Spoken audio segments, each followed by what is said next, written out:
ಹರೇ ಶ್ರೀನಿವಾಸ. ನಾವು ದಿನನಿತ್ಯ ಭಕ್ತಿಯಿಂದ ಪೂಜೆ ಮಾಡೋ ದೇವರಿಗೆ ನಾವು ಅಂದ್ರೆ ಇಷ್ಟ. ಬನ್ನಿ ಹಾಗಾದ್ರೆ ನೋಡೋಣ. ನಾವು ನಮ್ಮ ಮನೆಯಲ್ಲಿ ನಾವು ಪೂಜೆ ಮಾಡೋ ನಮ್ಗೆ ಇಷ್ಟವಾದ ದೇವರಿಗೆ ಇಷ್ಟ ಆದ್ರೆ ನಾವು ಹೇಗೆಲ್ಲ ನಡ್ಕೊಳ್ತಾ ಇರ್ತೀವಿ ಗೊತ್ತಾ. ನಮ್ಗೆ ಯಾರಾದ್ರೂ ತುಂಬಾ ಇಷ್ಟ ಆಗ್ತಾರಲ್ವಾ, ಅವರಿಗೆ ಏನಾದ್ರೂ ನಾವು ಇಷ್ಟ ಇಲ್ದಿದ್ದನ್ನ ಮಾಡಿದ್ರೆ ಇಷ್ಟ ಆಗಲ್ಲ. ಅದಕ್ಕೋಸ್ಕರ ಏನ್ ಮಾಡ್ತೀವಿ, ಅವ್ರು ನಮ್ಮನ್ನ ಇಷ್ಟಪಡ್ಬೇಕು ಅನ್ನೋ ಕಾರಣಕ್ಕೆ ಅವ್ರಿಗೆ ಇಷ್ಟ ಬಂದ ಹಾಗೆ ನಾವು ನಡ್ಕೊಳ್ತಾ ಇರ್ತೀವಿ ಅಲ್ವಾ. ಹಾಗೇನೆ ಇಲ್ಲೂ ಕೂಡ ನಾವು ಪೂಜೆ ಮಾಡೋ ನಮ್ಮ ಇಷ್ಟದ ದೇವರಿಗೆ ನಾವು ಇಷ್ಟ ಆಗೋದು ಹೇಗೆ ಅಂದ್ರೆ, ನಾವು ಪ್ರತಿ ಕ್ಷಣ ನಾನು ಇಷ್ಟಪಡೋ ಈ ನನ್ನ ಕೃಷ್ಣ, ನನ್ನ ವಿಷ್ಣು ನನ್ನ ನೋಡ್ತಾ ಇದ್ದಾನೆ, ನನ್ ಈ ಕೆಲಸ ಮಾಡಬಾರ್ದು ಅಥವಾ ಈ ಕೆಲಸ ಮಾಡ್ಬೇಕು ಅಂತ ಭಯದಿಂದ ಪ್ರೀತಿಯಿಂದ ಮಾಡ್ತಾ ಇರ್ತೀವಿ. ಹೇಗೆ ಗೊತ್ತಾ, ಉದಾಹರಣೆಗೆ ನಾನು ಯಾರ ಜೊತೆ ಬೇರೆಯವ್ರ ವಿಷಯನ ಸುಮ್ನೆ ಅವ್ರು ಮಾಡೋ ತಪ್ಪುಗಳನ್ನೋ ಸರಿಗಳನ್ನೋ ಹೇಳ್ಕೊಂಡು ಆಡ್ಕೊಂಡು ನಗ್ತಾ ಇರ್ತೀನಿ ಅಂತ ಇಟ್ಕೊಳ್ಳಿ.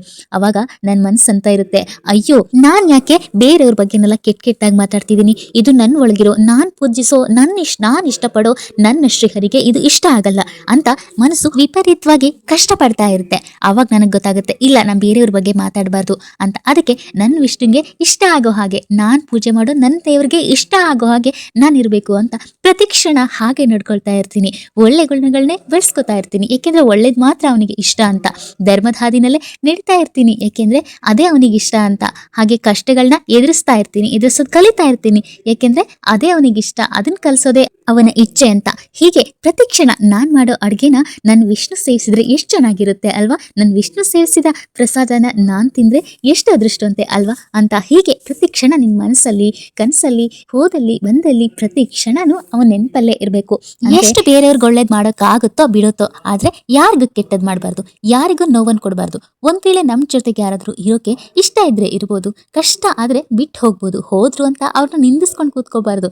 ನಮ್ ಜೀವನದಲ್ಲಿ ಯಾರಿಲ್ಲ ಅಂದ್ರೂ ಅವನಿದಾನೆ ಅನ್ನೋ ನಂಬಿಕೆನಲ್ಲಿ ಖುಷಿಯಾಗಿರ್ಬೇಕು. ಯಾಕೆಂದ್ರೆ ಪ್ರತಿಯೊಬ್ಬರ ಜೊತೆಗೂ ಶ್ರೀಕೃಷ್ಣ ಸದಾ ತಮ್ಮ ಹೃದಯದಲ್ಲಿ ಶಂಖ ಚಕ್ರ ಗದಾವೃಢನಾಗಿ ನೆಲೆಸಿರ್ತಾನೆ ಅನ್ನೋದನ್ನ ಮರಿಬಾರ್ದು. ಚತುರ್ಭುಜಾಕಾರದಲ್ಲಿ ನಮ್ಮ ಹೃದಯದಲ್ಲಿರೋ ಅವನನ್ನ ದರ್ಶನ ಮಾಡೋದಂತೆ ನಮ್ಮ ಜನ್ಮದ ಉದ್ದೇಶ ಆಗಿರ್ಬೇಕು. ಒಂದು ಬಾರಿ ನಮ್ಮ ಹೃದಯದೊಳಗಿರೋ ಆ ಹರಿಯ ಮಾತನ್ನ ನಾನು ಕೇಳಿಸ್ಕೊಳ್ಳೋಕ್ ನಿಂತೆ ಅಂತ ಆದ್ರೆ ಆ ಕ್ಷಣದಿಂದ ನಮ್ಮ ಈ ಆತ್ಮನ ಉದ್ಧಾರ ಆಗ್ಲಿಕ್ಕೆ ಶುರುವಾಯ್ತು ಅಂತ ಅರ್ಥ. ಹಾಗಂತ ಕಟ್ಟುಪಾಡುಗಳನ್ನೆಲ್ಲ ಅನುಸರಿಸ್ಬೇಕಾ ಅಂದ್ರೆ, ಕಟ್ಟುನಿಟ್ಟಾಗಿ ಇರತ್ತಾ ಪೂಜೆ ನಿಯಮ ಇದೆಲ್ಲ ಮಾಡ್ಬೇಕಾ ಅಂದ್ರೆ ಖಂಡಿತ ಇಲ್ಲ. ನಿಮ್ಮ ಆಸಕ್ತಿಗೆ ಬಿಟ್ಟಿದ್ದು. ಯಾಕೆಂದ್ರೆ ದೇವರನ್ನ ಒಲಿಸ್ಕೊಳ್ಳೋದಕ್ಕೆ 2 ಬಗೆ ಇದೆ. ಈ ಸೀಕ್ರೆಟ್ ಅನ್ನ ನೆನ್ಪಿಟ್ಕೊಳ್ಳಿ. ಒಂದು, ನಮ್ಮ ಬಯಕೆಗಳನ್ನ ಪೂರೈಸ್ಕೊಳ್ಳೋದಕ್ಕೋಸ್ಕರ ಭಕ್ತ ಹರಕೆ ಹೊರ್ತಾನೆ, ಯಾತ್ರೆ ಮಾಡ್ತಾನೆ, ಏನೇನೋ ಮಾಡ್ತಾನೆ, ಏನೋ ಪೂಜೆ ಮಾಡ್ತಾನೆ, ಏನೋ ಕೊಡ್ತಾನೆ, ಏನೋ ಕೇಳ್ತಾನೆ. ಆದ್ರೆ ಇದಕ್ಕೆ ಅವನು ಒಲಿಯೋದಿಲ್ಲ. ಕೇವಲ ನನ್ನ ಕಂದ ಏನೋ ಕೇಳಿದಾನೆ ಅಂತ ಕೊಟ್ಬಿಡ್ತಾನೆ ಅಷ್ಟೇ. ಅದರಿಂದ ಒಳ್ಳೇದಾಗುತ್ತೋ ಕೆಟ್ಟದಾಗುತ್ತೋ ಅವನು ಯೋಚಿಸಲ್ಲ. ಯಾಕೆಂದ್ರೆ ನಿನ್ನ ಬಯಕೆ ಅದು, ನೀನ್ ಅದನ್ನ ಕೇಳಿದ್ಯಾ, ಅದಕ್ಕೋಸ್ಕರ ಉದ್ದೇಶಪೂರ್ವಕವಾಗಿ ನನ್ಗೆ ಪೂಜೆ ಮಾಡಿದ್ಯಾ, ಸೇವೆ ಸಲ್ಲಿಸಿದ್ಯಾ ಅಂತ ಹೇಳಿ ಕೊಟ್ಬಿಡ್ತಾನೆ. ಆದ್ರೆ ನಿಜವಾದ ಭಕ್ತ ಏನ್ ಮಾಡ್ತಾನೆ ಗೊತ್ತಾ, ಅದ್ ಬೇಕು ಇದ್ ಬೇಕು ಅಂತ ಕೇಳಲ್ಲ, ನೀನೇ ಬೇಕು ಅಂತ ಹಠ ಮಾಡ್ತಾನೆ. ಆಗ ಇಂತಹ ಭಕ್ತರನ್ನ ಹುಡುಕ್ತಾನೆ ಇದ್ದ ಪರಮಾತ್ಮ ತುಂಬಾ ಸಂತೋಷ ಪಡ್ತಾನೆ ಇಂತಹ ಭಕ್ತರನ್ನ ನೋಡಿ. ಆಗ ಸುಮ್ಮನೆ ಬಿಡಲ್ಲ, ಒಂದಷ್ಟು ಪರೀಕ್ಷೆ ಕೊಡ್ತಾನೆ, ಅಂದ್ರೆ ಕಷ್ಟಗಳನ್ನ ಕೊಡ್ತಾನೆ. ಆ ಪರೀಕ್ಷೆಗಳಲ್ಲಿ ನಿರಂತರವಾಗಿ ಅವನ ಮೇಲೆ ಶ್ರದ್ಧೆ ನಂಬಿಕೆ ಇಟ್ಕೊಂಡು ನಿಂತಿದ್ದೆ ಆದ್ರೆ ಜೀವನದಲ್ಲಿ ಯಾವ ಜನ್ಮದಲ್ಲಿ ಎಲ್ಲಿ ಹುಟ್ಟಿದ್ರು ಯಾವುದೇ ಕೊರತೆ ಇಲ್ದಿರೋ ಹಾಗೆ ನೋಡ್ಕೊಳ್ತಾನೆ. ಅಂದ್ರೆ ಸದಾ ಅವನೇ ಜಗತ್ಪಿತ ಜಗತ್ಪತಿ ಶ್ರೀ ಮಹಾಲಕ್ಷ್ಮಿಯ ಹೃದಯವಾಸಿ ಶ್ರೀಹರಿ ವೆಂಕಟೇಶ್ವರ ಕ್ಷಣ ಕಾಲ ನಮ್ಮಿಂದ ದೂರ ಉಳಿಯದೆ ಜೊತೆಯೇ ನಿಂತು ನಮ್ಮನ್ನ ರಕ್ಷಿಸಿಕೊಳ್ತಾನೆ.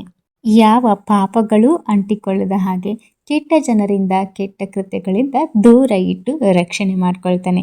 ಹೀಗೆ ನಿಜವಾಗ್ಲೂ ನಮ್ಮ ಮೇಲೆ ದೇವ್ರಿಗೆ ಪ್ರೀತಿ ಇದೆಯಾ ಅನ್ನೋದನ್ನ ತಿಳ್ಕೊಳ್ಳೋದು.